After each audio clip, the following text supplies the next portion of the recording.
السلام عليكم.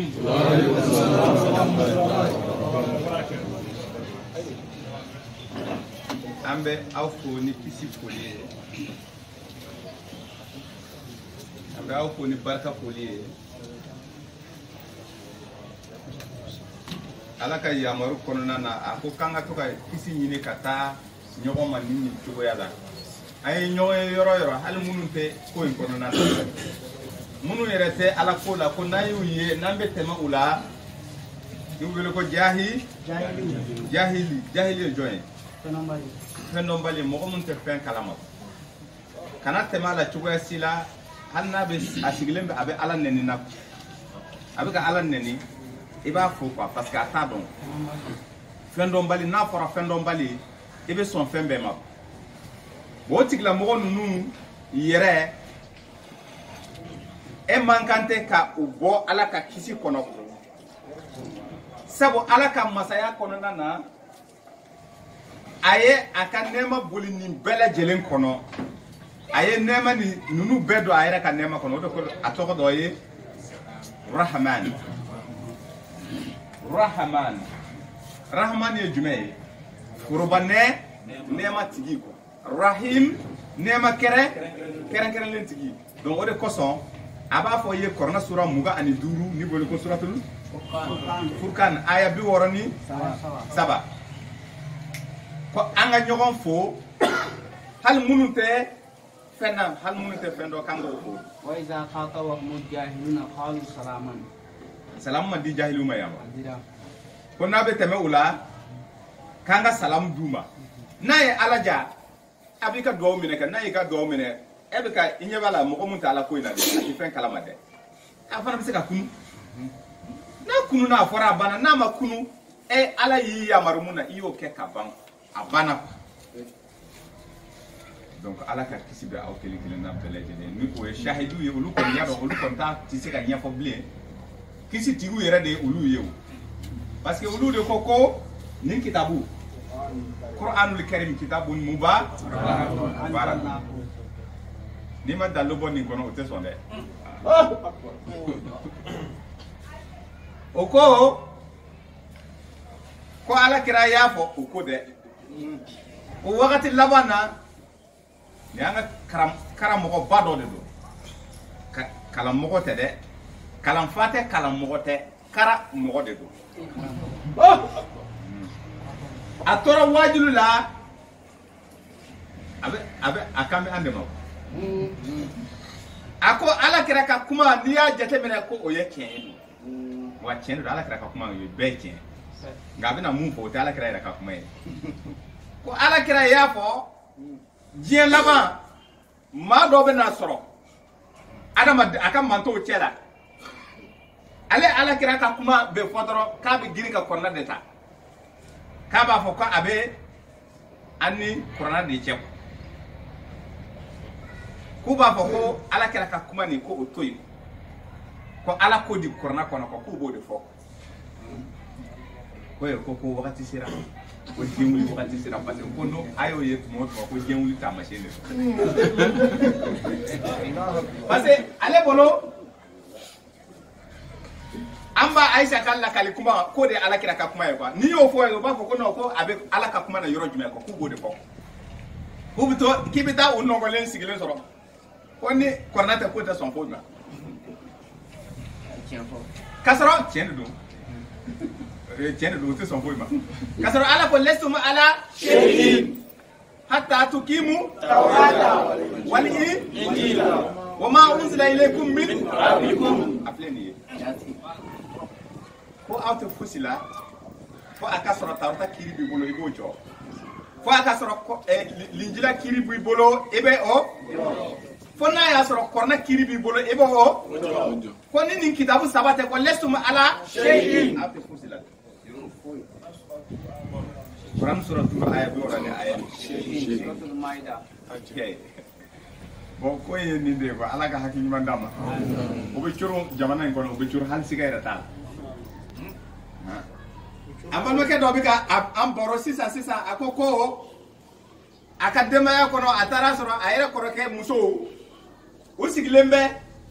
k'u bɛ k'a fɔ ko nin yɛrɛ olu yɛrɛ ma se ka ɲɛ bɛrɛ sɔrɔ ko in na bilen koyi ko Sunna TV la ko karamɔgɔ dɔ bɔra a ye nin mɛn dɛ Sunna TV a bɛ Sunna TV dɔn Sunna TV bɛ yen ne ma deli k'a lajɛ ne t'a lajɛ parce que a tɛ ne ka programme kɔnɔna na mais ko Sunna TV la ko karamɔgɔ dɔ bɔra ko rajaba sun ninnu ani u bɛ sun minnu kɛla ne ta ko a dalu ma na Allahu Akbar parce que pas la peine ko muso ye ale ɲininka quoi ko o bɛ jɔ ko ko ne tɛna fɛn fɔ aw ye parce que ne tɛ fɛn fɔ a tɛ ne lamɛn a bɛ ne ka fatɔ ye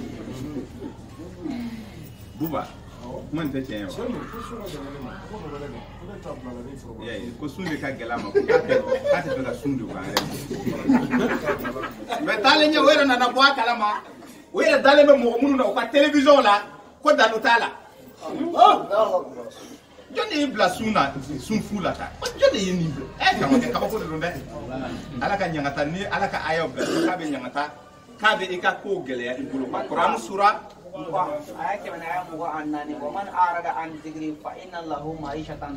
n'a y'aw kɔ dɔn ala ka hakili jigi in na ni o ye Kuran ye Kuran tɔgɔ hakili jigi zikrullah Kuran sura 21 aya 10 Kuran sura 15 aya kɔnɔ ko nin ye Kuran de y'a ye ko ni ayaw kɔ dɔn ni kitabu in ma dɛ ale ala b'a ka ɲɛnamaya gɛlɛya Kuran sura 20 aya 10 ni aya 24 ala ka faamuyali ko ɲuman dɔ o bɛna segin kɔ o bɛɛ bɛna o yɛrɛ walima e bɛna dɔn k'a fɔ e bɛ ka mun fɔ e bɛ ka nkalon tigɛ mɔgɔw ye parce que faranfasiya kɛra bi Kuran nana faranfasiya de kama Furkan faranfasiya ala ka hakili ɲuman d'a ma an bɛ ala yɛrɛ de deli an balima minnu bɛ ɲɛ in kɔnɔna na c'est-à-dire que ŋaɲa fɛ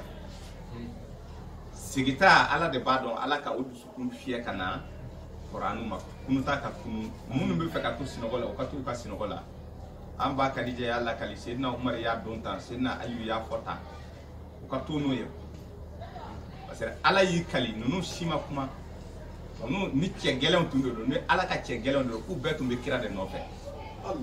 kira dun ma fɛn wɛrɛ fɔ ni Kuran tɛ a ma fɛn wɛrɛ f'u ye ni Kuran tɛ donc o hukumu kɔnɔna na ka bɛn le 13 n'a ye kalo bila tile boli nɔfɛ an bɛ bɛn tile 14 tile 13 ka bɛn masi kalo san 2000 ani san 20 o y'an kɛnɛman sɔrɔ yan an bɛ ala barikada kosɛbɛ Darusalam na yan kisi so donc o hukumu kɔnɔna na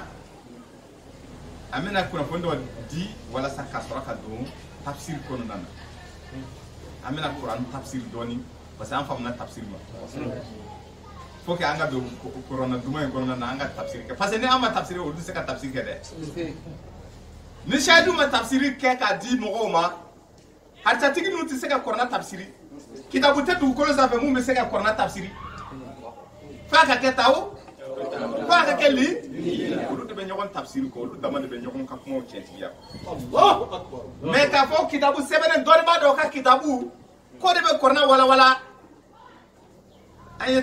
dɔnnibaa ninnu ka kitabu an b'a dɔn a tɛ komi i n'a fɔ an t'a dɔn dɛ an b'u ka kitabu dɔn u bɛ kuma minnu fɔ la an b'a dɔn ayaw bɛ Kuran kɔnɔna na n'an y'a d'u ma fo ka diɲɛ wuli u tɛ se ka tafsir o karamɔgɔ yɛrɛ tɛ yen Ibn Kasir tɛ Ibn Jalali tɛ Ibn Jalaleni tɛ Jalajɛ tɛ Jalafi tɛ maa si tɛ yen mun bɛ se k'a tafsir fa ala kelen pewu de bɛ o aya d'i ma ka tila ka tafsir ye Kuran yɛrɛ kɔnɔ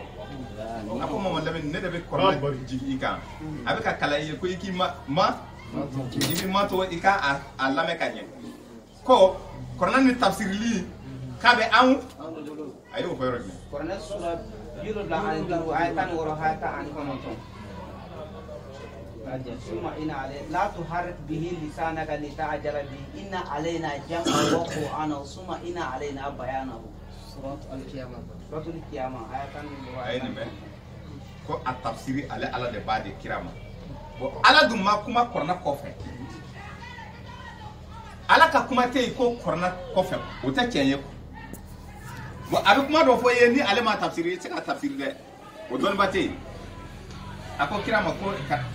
kana président ne de ba tafsiri yi avec ka fiye ko kira ti c'est ka tafsiri ale ala de ba tafsiri kira yi ale de ba wala uye ala ka hakiki mandam on ko ni mun be dongo antara bo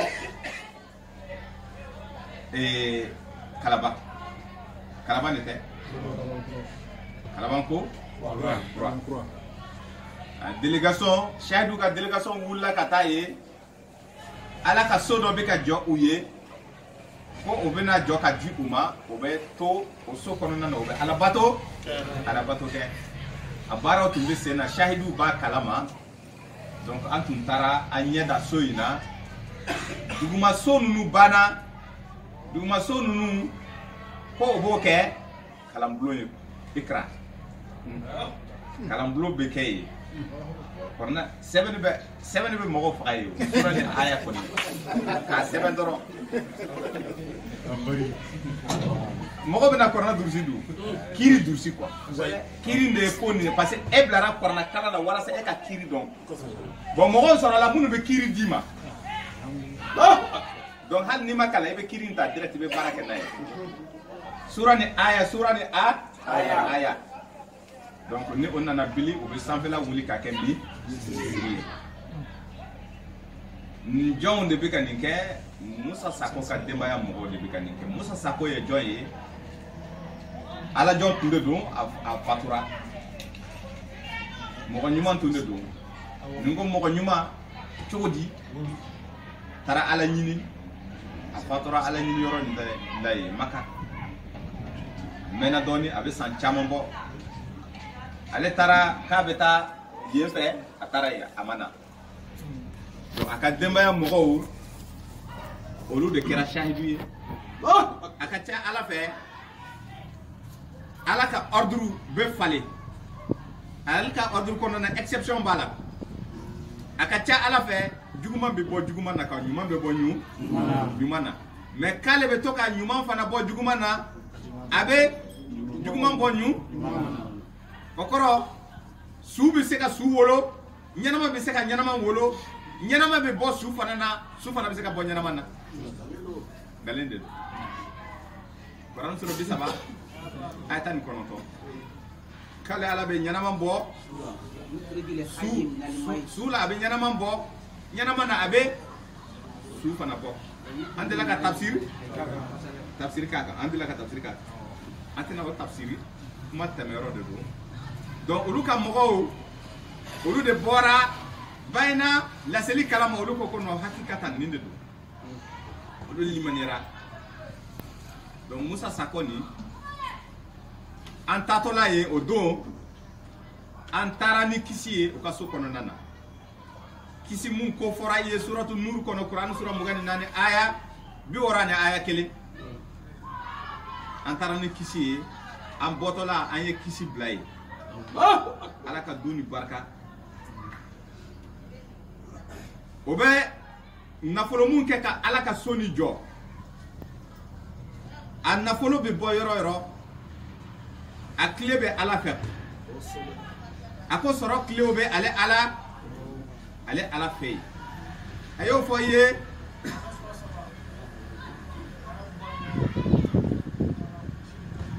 yadi ka feri nakala ku shi da fadi bebe ale ala de bolo ala ku son na yu son o ka so ni wuli aku son here were la o ma sigini munye ala ko ke oye o ka aka ke anfa ne ala ka anson o ka duni ala ka duni barka dun Musa Sako ka duni kata makora la fo kata blade semseni na ala ku barka ka odu sugun dayele hal sisan kata baynama ala ka kuma kama ala ku bo maw kote aforan yete an wonala ka soro abitan ala ku bo oka kubla ala kodi ala yere kodi ko ala de pick up bateau mate bato koy ala de beka bato kira yɛrɛ tun bɛ kɛ ala bato c'est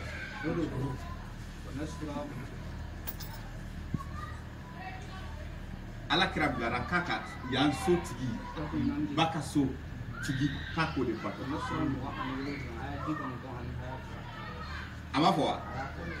ko ala kira ka so tigi ni bato ni dugu in a so inama umirtu an a'budu rabba hadhihi albaldata allazi haramaha harama ni kuma ni ya tiɲɛ ye Quran sura 27 aya 91 ko ala kira yamarla kaka ya ni o ye baka ye o so tigi ni o ye Allahu ye parce que so ni ala yɛrɛ de y'a jɔ ka di bani adama ma a y'o de fɔ Quran sura 7 aya 91 aya wɔ o so in tigi k'a k'o de bato ala kira yɛrɛ tun bɛ ka ala de bato dun mais ala kira tɛ se ka ala bato f'a ka aya sɔrɔ yamaru sɔrɔ ala fɛ a kɛ ten a kɛ ten a kɛ ten o de kɛra aya ye o de kɛra wahyu ye wa k'an ka ala kira bonya an ka sɔn ala kira ye n'an sɔnna ala kira ye dɔrɔn o de ye an sɔnna ale ala fana ye man yuti rasula faqad ata Allah n'a ye kira bonya dɔrɔn o de ye ala bonya bonyali ye Kuranɛ sura 4 aya 80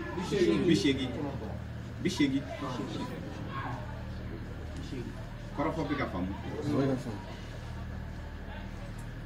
donc an bɛ dugawu de kɛ sakolakaw fɛ ala ka o kɛ ala jɔnw ye kɔni cogoya ka an fana kɛ ala jɔnw ye ka fara u kan ala ko dugawu rabbana taqabbal minna ala k'a minɛ so ni n'a banna tumana min na Ibrahima ye so in jɔ ka ban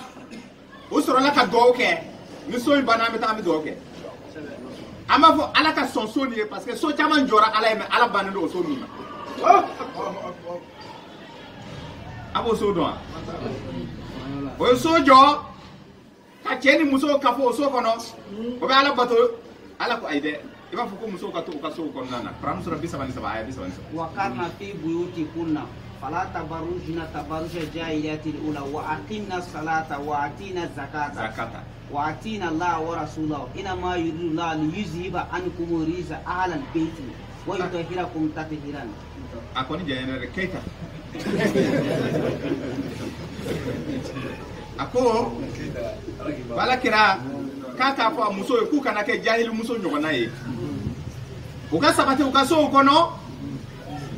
ko o sow kɔnɔ k'u ka seliw jɔ ye ko u ka to sow kɔnɔ ye u k'u ka jakaw bɔ ko mun bɛ fɔ u ye ala ka kuma na u ka to sow kɔnɔ u k'o mara parce que barisabu dun munna ala b'a fɛ k'o sanuya dun ya aw minnu kɛra ala kɛra so mɔgɔw ye so mɔgɔw ala kɛra dun kɛra ladege la sɔn ni aw ta ye ala ko yan ni kɛ laqad kana fi rasulillahi uswatun hasana liman kana yarju Allah wal yawmal akhir Quran sura 33 aya 21 o tɛ suratul ahzab donc so dɔ jɔlen don ko ala de t'a dɔn mais ala ma sɔn ala tɛ yen so dɔ jɔra o ye kalo ani lolo masiri ka bila ye ala ko a ye kalo ni lolo Ibrahima ni a ka manto tun kɛra kalo ni lolo batobagaw ye Quran sura 6 aya 70 ani 6 ka taa bila 79 tumana min a danganiyara k'a fɔ kalo ni tɛ lolo ni tɛ tile ni tɛ k'a taara suratu saf kɔnɔ Quran sura 33 aya 87 ka taa bila 95 k'a ye k'a y'a bɛɛ kari-kari a ye lolo ninnu lajɛ a ye kalo ninnu lajɛ a y'a bɛɛ kari-kari a bɛɛ kari ka bɔ yen o ko mun de kɔsɔn e ye nin kɛ an ka ngalaw la a ko k'a ka ngala ninnu tɛ se port la a t'aw mago ɲɛ a tɛ se k'aw mago ɲɛ a tɛ se k'aw mago tiɲɛ o ko an b'i faga a ko awɔ a bɛ se k'a kɛ ala ko k'o tɛ se ka kɛ o y'a fili tasuma kɔnɔ a bɔra tasuma kɔnɔ ala dun ko Ibrahima kɛra ladege la sɔn Quran sura 60 aya 4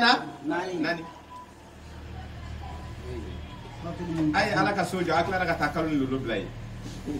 ka masiri ko nin ye ala taamasiyɛnw ye misiri ala dun ko misiri ale de ta ye Quran sura 72 aya Kan she wa anna al-masajida lillahi fala tad'u ma'a Allahi ahadan. Kale ala toko de ka foyi. Foyi tey. Ala dun ko ale ala te se ka biskiya ni fendo ye. Quran suratul shura ayata ni kele ale ala te se ka biskiya ni fendo ye edun tara ka fendo biskiye ka amasiri kala dege ka bla ala kaso ko ale ala tey. Ala kana ke oso nyona wa atina ke oso nyona ni shaidu ko ni be ko bi gafamu ni muso na namba fo ale ay ta su kono ay ta aka botu ko su kono am fo yo abe munyini ya ay kalima yoro de am to ko kalima ke ya jew dama be kali obe jo obe seli joye abe korna sura mugani nani ay be sabani woro bi sabani woro la ko so muna ale ala ya maru ka ale to ka fo jew dama de be ka fo yo obe la ilaha illallah ko ka ale ala bato في بيوت أذن الله أن ترفع ويذكر فيها اسمه بالغدو والآصال رجال لا تلهيهم رجال أين ما أيتا مكة مدينة جين فام بلا جل فابي فو يكون رجال نجيو دما دي مسوتال جيو دما بيورو من أده وبي لا إله إلا الله فو لا إله إلا الله لا إله إلا الله لا إله إلا الله لا إله إلا الله لا إله إلا الله لا إله إلا الله لا إله إلا الله لا إله إلا الله لا إله إلا الله لا إله إلا الله لا إله إلا الله لا إله إلا الله لا أكبر نinde kede kas kasidi ale muso ta kono de ni muso dona kono o kan kadi ambe to ka nyogon bele ko te aw saniya do kata o ta onye saniya depuis ube do dala ambe to ko anja ne ko mo ifa mana de ifa mana tu monde be ina ade bari ko sa ko ka to so ko na ye ko sigi ala ka hakli ni man dama ala ka ka o ke to la wala ambo ame musa sako ka demba mo befu wali man don kosobe o temenen ko fe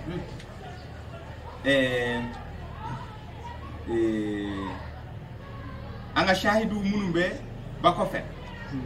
keranga ni yala sabali bugu uluka la da koro o koku ya kle la da koro ni jume sungalo be na tuma o be war kafo kesu warte de obe mun bla kesi kono ya shaidu ka kesi kono dere wiyere ka yoro obe war fara nyogon kan obe ta obe radio so do sara ginta sungolo kono na be la selibe shaidu ka la selibe teme fu fasa ka tali mana jo ka dili mana joma mun ba fe ka kunu mun ta fe ka kunu ka to ka sino bol donc o bara o ya sabati wa bisaba ote wa bisaba o tara sara. Donc anga émission mina passé sungolo konona na radio Quintana inafo la do koro chugo mina donc oyo o sabati ani sungolo che kalo kele ani doni de be anache otawa ate kalo fla bo donc oye ko surunyane ko sobe donc wala sa kata yani ikata retar la utara ko kabara ni be sabati oye wari ni sara war kun folo be sara la kaba otawa o ka warde do wera de abo wera la de koro fa bi ka famu donc ni farfoni ambe o barkada kosobe amba fo yake o ye wera ye quoi ala kana o sara ka am fana to de ala ka am be sara sai du be am fana ka doni so ala ni yoro ambe de tekele parce que ambe de balma mawo ye Quran sura binana ne kono to aya ambu foku barkada sikatala donc o choya la kuma fo cité ko ambu foku barkada ko kuma teni ko fe ni ala ko ami nyogon yamaru sabali ani nyumana o temenen ko fe anga conférence do be conférence badla bu kulu sanbe ko université kalandeum koroba nunu ulu ya kanu andela kata sandola nga kayen chukuba ayen chukuba tumamina o ma se ka dan soro ala parce que o don yɛrɛ wagati mun tun dira yɛrɛ ko wagati dɔ de ka fara wagati kan donc a organisateur ko non ko wagati o wagati de ko fɛn tɛ se ka fara donc ɲina o y'a kanu k'an ka taa dɔɔnin fɔ tuguni jeudi nata le 19 kulu sanfɛ u ka internat ye fila ye Fasti kulu sanfɛ Badlabugu kulu sanfɛ internat jan ye Fasti internat a bɛ Ize internat bɛ yen Fasti internat a dugu ma so minnu bɛ yen TD salle minnu ye i bɛ don internat kuru kɔnɔ dɔrɔn i bɛ salle dɔw ye mun alignement don i bɛ tilen dɔrɔn i bɛ taa chahidu sɔrɔ yen u bɛ taa fila fɔ babu ni ye jumɛn ye ko n'i kɛra limaniya jɔn ye a kan ka nɔ jumɛn de bila i ka adamadenya la i ka sigida i ka jamana ani diɲɛ kɔnɔ babu y'o ye o yɛrɛ de babu ni ɲini an ma babu ɲini ko n'i kɛra limaniya jɔn ye a kan ka nɔ jumɛn de bila i ka ɲɛnamaya kɔnɔna na adamadenya kɔnɔna na sabula Mali minnu ko o limaniyara anw ye mɔgɔ kɛmɛ o kɛmɛ sarada 95 ko kɔni silamɛ ye o y'a fi 95 o tɛ wa bon chrétien fana bɛ dɔɔni ta donc an bɛ taa 98 ɲɔgɔn na bon laadala mɔgɔw fana bɛ olu fana ko k'olu ye danbetigi olu ye hɔrɔnw ye donc n'i kɛra hɔrɔn ye fana i man kan tɛ ka sɔn fɛn dɔ ma o tɛ wa bon limaniya a dun fɔra an ye n'i kɛra limaniya jɔn ye e kan ka kɛ mɔgɔ sɛbɛ ye a kan ka nɔ dɔ de bila i ka sigida la a kan ka nɔ dɔ de bila i ka jamana na a bon o dun yera k'a fɔ Mali nɔni na mun bɛ yen o la limaniya nin a sigilen bɛ fɛn mun kan est-ce que tiɲɛ de don nin jaabi de bɛna di o don conférence nin bɛna kɛ tubabukan na 20h jeudi o bɛ kɛ tubabukan na bon a bɛɛ bɛ sɔn ka kɛ tubabukan na dɛ parce que minnu bɛ yen olu bɛ tubabukan de mɛn ka caya minnu tɛ tubabukan mɛn u b'u sigi k'u ɲɛ kumu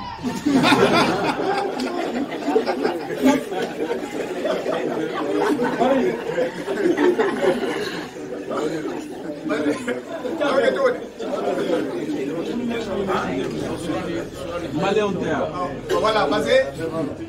conférence ni a dabɔra étudiants de kama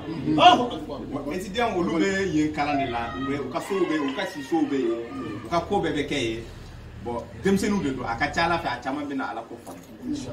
sabu o de fɔra ko tuma dɔ la kira Musa nana ni Ala ka kuma ye ko denmisɛnninw de tugura a kɔ a bɛ ka misali de d'i ma Kuran sura 10 aya 80 aya 7 sɛbɛnnen bɛ yen donc nin bɛɛ ye misali de mun bɛ ka d'i ma donc Ala ko o don yira an na an balimakɛ dɔ Abubakar a ko k'ale balimakɛ dɔ man kɛnɛ k'a ka dugawu kɛ ale balimakɛ a bɛna opérer an b'a fɔ Ala ka a nɔgɔya se bɛ Ala ye o tɛ de ka nɔgɔya k'a bɔ ka kɛnɛya ka kɛ gɛjɛgɛjɛ Ala k'o kɛ a ye ani an balima minnu man kɛnɛ Ala ka u ka banaw wuli ka bɔ u kan ni a ka masaya ni a ka nɛɛma ye quoi sabu a y'o de fɔ a ko k'ale de ye nɛɛmaw tigi la sɔn hɛrɛma ye Kuran sura 21 aya 80 aya 7 a bɛ yen nɛɛma tigiw la sɔn hɛrɛma ale de bɛ hinɛ adamaden la ni a b'i ka bana wuli a b'o fɔ i ye Kuran sura 27 fana aya 62 o tɛ donc Ala k'a kɛ o kɛcogo la dimanche ni Ala jɛna n'a ye an tun ye layidu dɔ ta an ko an bɛ taa bɔ an balimakɛ dɔ mun fatura u ka denbaya jiri ma sɔrɔ an bɛ dɔɔni ta wari dɔw sɔrɔla o tɛ an bɛ dɔɔni ta an bɛ taa wari ko tɛ dɛ ŋaniya yira de don o tɛ k'a ye muso kelen ani den 2 to yen donc kelen bɛ sin na an bɛ fɛ ka taa an ɲɛ da o denmisɛnnin ninnu na o tɛ ka dugawu kɛ u ye ka sigi n'a ye Ala ja bon Seydou Kamara muso muso fana jigina an ka Seydou Camara mun fatura Shahid mun fatura an to ka taa mun fɛ sira kɔrɔ ne ka taara a fatura ka muso ni to kɔnɔma na donc muso jigina Allahu Akbar a jigina yan son den cɛma la an b'a fɔ Ala ka den balo a kɛ mɔgɔ sɛbɛba ye inshallah donc a fatura ka sɔrɔ o ma kɛ ale ma na i y'a ye donc n'a tun bɛ yen san b'a sɔrɔ a y'a tɔgɔ da o don bɛɛ mais a b'o cogoya la Ala ka laɲiniw de don Ala ka latigɛ bolila ale fatura ale ni bangera Ala ka kɛ shahidu gɛlɛn ye o cogoya la an bɛ dugawu k'a ye o tɛ donc inshallah bi an ka kutuba bɛna boli fɛn jumɛn kan an ka kutuba bɛna boli tafsiri kan ne bɛ kɔrɔna kalan i bɛ taa se yɔrɔ dɔw la yɔrɔ minnu ye kabakoma yɔrɔ de ye bon tuma dɔ la a b'i kamana gan nin kuma bɛ mun de nɔfɛ n'i ma kɛ shahidu ye comme aw se ka kuma ni se k'i yɛrɛ bɔ a kɔnɔna na cogoya si la fo tuma dɔ la e yɛrɛ bɛ siga yala ala yɛrɛ est-ce que a ye kuma nin faamu parce que munna an bɛ o fɔ ta Kuranɛ sura 4 ta i b'a aya 82 i b'a kalan an ye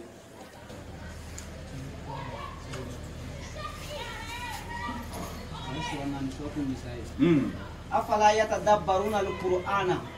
ko yala aw tɛ taasi Qur'anu ni na wa walau kana min indi ghairi llahi n'a tun bɔra masa wɛrɛ yɔrɔ lawajadu fihi mun ma kɛ ala kelen pewu ye ko fɔnkɔɲɔgɔnya tun bɛ ye kɔrɔna kɔnɔ kɔrɔna kɔnɔ kuma dɔw bɛ kɔrɔna kɔnɔ kuma fɔnkɔɲɔgɔnya aya dɔw bɛ na aya dɔw fɔnkɔ aya dɔw bɛ na ɲɔgɔn sɔsɔ aya dɔw bɛ na ɲɔgɔn sɔsɔ kɔrɔfɔ bɛ ka faamu a bɛ fɛ k'a f'i ye ko kɔrɔna aya ni kɔrɔna ni n'i y'a dayɛlɛ i ka taasi quoi n'i taasira dɔrɔn i b'a ye k'a fɔ ko fɔɲɔgɔn kɔ tɛ kɔrɔna kɔnɔ fɔɲɔgɔn kɔ t'a la mais an ka kuma dɔ lajɛ suratul Waqi'atu kɔnɔna na an ka babu bɛna boli sura in aya dɔw Kuranu sura 56 a b'a dayɛlɛ a b'a filɛ han bɛɛ k'a ka Kuranu dayɛlɛ i b'a lajɛ Sanogo an ka professeur Sanogo Abdul e bɛna i sigi yan i bɛ dɔɔnin kalan parce que dɔw fana y'a kanu k'an ka to ka ko an ka kalan français la parce que mɔgɔ caman de bɛ yen u b'a fɛ k'a mɛn français fana na sɔn n'u bɛ taa diɲɛ fan bɛɛ dɔw yɛrɛ u tɛ bamanankan yɛrɛ mɛn mais kuma nin a bɛ k'u kabakoya u b'a fɛ ka fɛn dɔ faamu mais a ma nɔgɔn dɛ n'an ko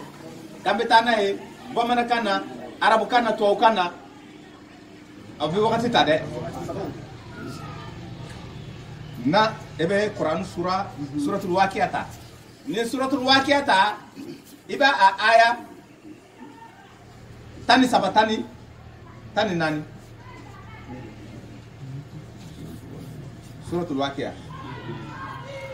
sulatun minal awwalina ko a tani wa qalilun minal akhirina wa tanani aya 17 14 a ko jamakuluba ka bɔ fɔlɔ mɔgɔw la ani jamakulu fitini ka bɔ laban mɔgɔw la 13 14 o kala une multitude d'élus parmi les premières générations et un petit nombre parmi les dernières générations. A ko jamakuluba ka bɔ fɔlɔ mɔgɔw la nka laban mɔgɔw jamakulu fitini e bɛ taa aya 30 ani o yɔrɔ kelen na 30 ani 9 40 an b'o fana kalan. Une multitude d'élus parmi les premières générations et une multitude d'élus parmi les dernières générations. Sulatun minal awwalina wa sulatun minal akhirina. Ko jamakulu mɔgɔ caman ka bɔ mɔgɔ fɔlɔ la manto fɔlɔ mɔgɔw la jamakulu caman bɛ na bɔ yen ani jamakulu laban ni o ye anw ye mɔgɔ caman fana bɛ na bɔ yen. A bɛ mun de faamu ni aya ninnu aya tani saba tani nani ayi kanto ko jamakulu chama na bo folo mogo la o beta arjana na mais jamakulu fitini doron de be laba mogo na mais abina aya bisaba ani konoto binani ko jamakulu chama bina bo folo mogo la wa jamakulu chama fana bina bo mogo laba mogo fana na fitini chama Allahu akbar ayen be ayen nani atani saba tani nani ibe ta tani kononto binani bi saba ni kononto binani abe kuma mun fo iba fo ko tinyo konta ala ko tani saba tani nani na ko jamakulu chama kabo folo mogo la ko jamakulu fitini doro laba mogo la mais abeta yen fa ko jamakulu chama folo mogo jamakulu chama laba mogo am so ko fam jogodi ambe boroni ta amba ta depuis sanfé ambe na dun tani saba tani nani aya folo iza waqa'atil waqi'atu akoni l'événement abo mo jogodi wakati ko folé ni wakati ko folé sera quand l'événement, le jugement arrivera. laysa alwaqa'atiha kazibatun ako odon ko ni masite nasoro mumbo odon galon tigade Nul ne traitera sa venue de mensonge. Kafo ko odon mo sita fo ko bite ko tiete ko ni kema don nana ma sita fo ko tiete ayi aya saba Il abaissera les uns et il élèvera les autres. khafidatun rafi'atun kabo chugala de abe mado dogoya odon mado be kem mo denu odon maniu abe mo do ke maniu ye ka mo do ke ma bawo ye odon ay ni mede mo do be ke mani odon mo do be ke mo baye odon kemenay Quand la terre sera secouée violemment. pour que ka famu ko o koni de asigilen be ka do mun kono o te do were de koni dukolo lamakara lamaka ko jugula zawjatil ardu rajan Et les montagnes seront réduites en miettes. ka soro ka kulu nunu ci ka ke boko ka ke ina fo cence mugu wa busati jibalu basan Et qu'elles deviendront poussière éparpillée. avec ina fo bo mugu ka be kulu ci de ka boy fakanat haba'an munbasan Alors vous serez trois catégories. ko ola jama kulu o don de jama adama don be kila kulu saba kulu ba saba wa kuntum azwajan salasatan jamakulu saba salasatan jamakulu saba mogo be na ke jamakulu saba ye odo ay ni kabako mede Les gens de la droite. Quels sont les gens de la droite? kini ya fe mogo ko yala olu ye mogo sugu juma ye fa ashabul maymanati ma ashabul maymana Et les gens de la gauche. Quels sont les gens de la gauche? ko numa ya fe mogo wa kulu yere ye mogo sugu jume de fana wa ashabul mash'amati ma ashabul mash'ama Les premiers à suivre les ordres d'Allah sur la terre. mogo fola munu sona ka tugo ala ko duguma kolo sanfɛ Ce sont eux qui seront les premiers. olu de be na ke mogo la munu ka suru ala la wa sabiquna sabiquna Ce sont ceux-là les plus rapprochés d'Allah. olu de mogo ye munu masrunya nendo ala ma ulaika almuqarrabuna tiens Dans les jardins des délices. u bena ke arjana ko nan o mogo o jama jannatin kulu na'imin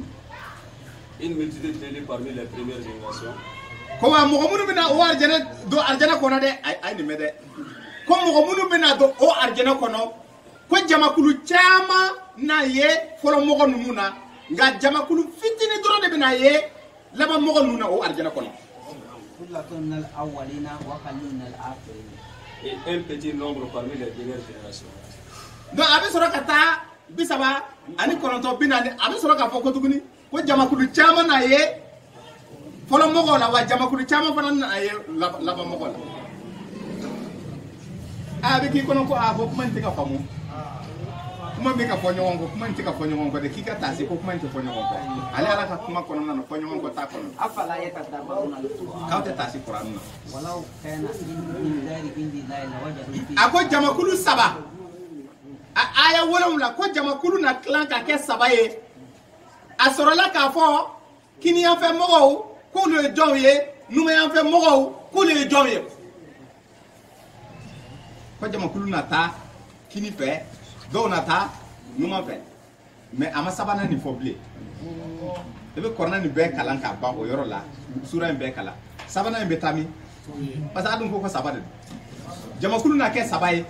mais a ko dɔw na taa kiniyan fɛ dɔw na taa numayan fɛ mɔgɔ numayan fɛ minnu bɛ taa kiniyan fɛ olu bɛ an tɛ taa kuran sura 90 ta suratul balad ta balad kuran sura 90 aya tani wolonwula tani seegin tani kɔnɔntɔn mugan summa kana min allazina amanu ko mɔgɔ minnu o kɔfɛ mɔgɔ minnu bɛ liminalen don watawasaw bisabri o bɛ ɲɔgɔn yamaru ni sabali ye watawasaw bil marhamati o bɛ ɲɔgɔn yamaru ni hinɛ ye tɛmɛna ye Et c'est être en outre de ceux qui croient et s'enjoignent mutuellement l'endurance et s'enjoignent mutuellement la miséricorde. ulaika ashabul maimanati olu de ye kiniyanfɛ mɔgɔw ye Ceux-là sont les gens de la droite. y'a ye olu de ye kiniyanfɛ mɔgɔ minnu limanalen don ala ka aya ninnu na ka ɲɔgɔn yamaru sabali la ka ɲɔgɔn yamaru baara ɲuman na hinɛ o tɛ wa k'olu tigilamɔgɔw de bɛ taa arijɛnɛ olu de ye kiniyanfɛ mɔgɔ wallazina kafaru bi ayatina hum ashabul mashriq ko mais mɔgɔ minnu kafiriyara ale ala ka ayaw la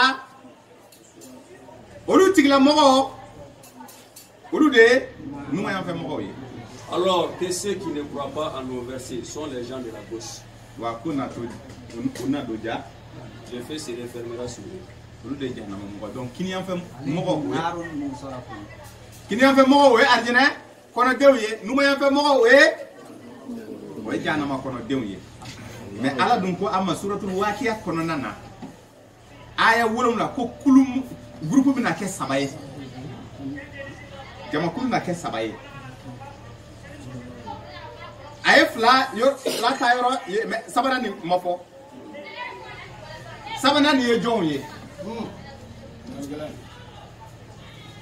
n'an ye sabanan nin ɲini k'a dɔn an bɛ sɔrɔ ka aya 13 14 39 40 nin an bɛ sɔrɔ k'o faamu quoi puisque o aya ninnu a bɛ komi i n'a fɔ o bɛ ka fɔ ɲɔgɔn kɔ ala ko jamakulu fitini dɔrɔn de bɛna don fitini dɔrɔn de bɛna don jamakulu labanw na arijɛnɛ kɔnɔ 14 mais a bɛ taa 40 na a b'a fɔ ko jamakulu caman na don arijɛnɛ laban mɔgɔw la mɔgɔ caman bɛna don arijɛnɛ kɔnɔ ni aya fila u ma ɲɔgɔn ta an ɲɛkɔrɔ kɔni an ɲɛkɔrɔ a ma ɲɔgɔn ta o ala ko jamakulu fitini dɔrɔn de bɛ don arijɛnɛ kɔnɔ ka bɔ laban mɔgɔw la anw a tilara k'a fɔ ko jamakulu caman bɛna don arijɛnɛ kɔnɔ laban mɔgɔw fana na o ye anw e bɛ se k'o faamu cogo di bon nin tafsiriw de bɛ ɲini kuran kɔnɔna na bil ayati walasa an ka nin tafsiri sɔrɔ k'a faamu kuma jumɛn de bɛ nin ye cogo di e bɛ taa alikuran suratul anbiya ta aya 47 kuran sura 21 aya 47 kuma dɔ bɛ yen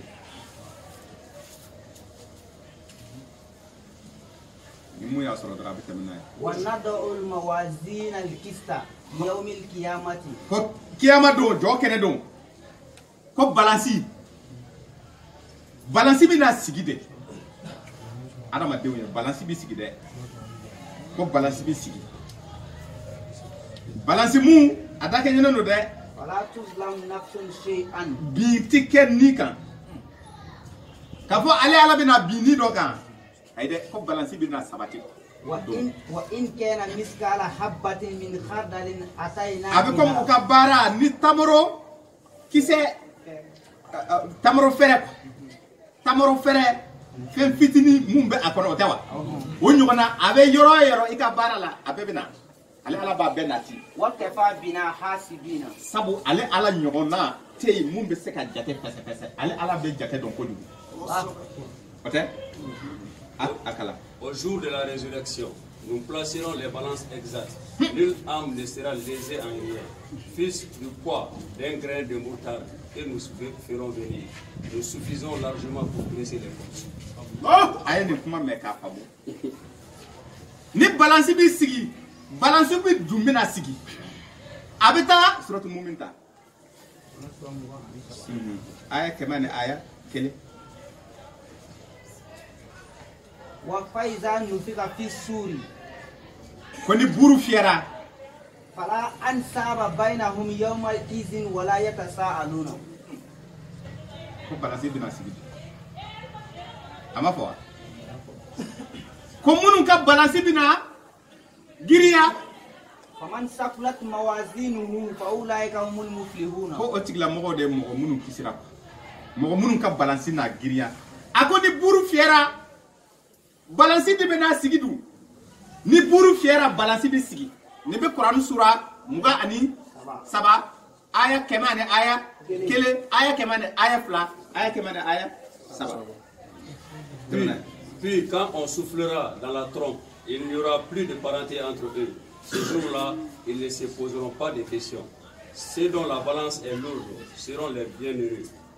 Et ceux dont la balance est légère seront ceux qui ont ruiné leurs propres âmes et ils demeureront